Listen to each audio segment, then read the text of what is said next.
দেখ শাবনুর, তুই হচ্ছিস এখন আমার কাস্টমার, আর কোনো সম্পর্ক নেই। কাস্টমার তুই একটা টিপি শাস্তি দিছিস আমারে, তো সেটা সাইডে আমি ডেলিভারি দেবো।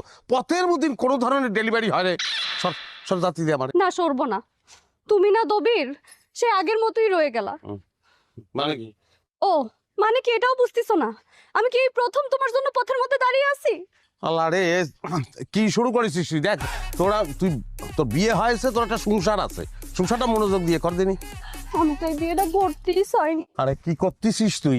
কেউ দেখি ফেলালে তো বাড়িতে থাকবে না রে। কেউ দেখি ফেলালে কি খালি তোমারই মানিজ্য যাবে, আমার মানিজ্য যাবে না? শোনো না, বাড়িতে নাও নাই, চলো না একটু বাড়িতে যেয়ে গল্প করি। ওরে তুই পাগল হয়েছিস? বাড়িতে আমি গল্প করবো? গল্প খেয়ে গল্পের মধ্যে থাকবে নাকি? গল্পতে কবিতা শুরু হয়ে যাবো, সবার মধ্যে আমি নেই, আমার একটা সংসার আছে। ওনার হাত না ধরলে মনে হইতেছে শাবনুর একবারে মরে যাবে না।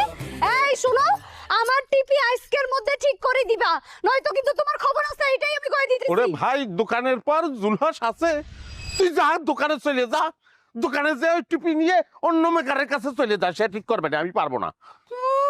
এত সহজে আমি তোমাকে ছাড়বো না, আমার টিপি তোমারই ঠিক করতে হবে। গরম দবির রে, শালাদের টিপি আবিষ্কার করেছিল। গরম মনে নরম মাথা গরম দবির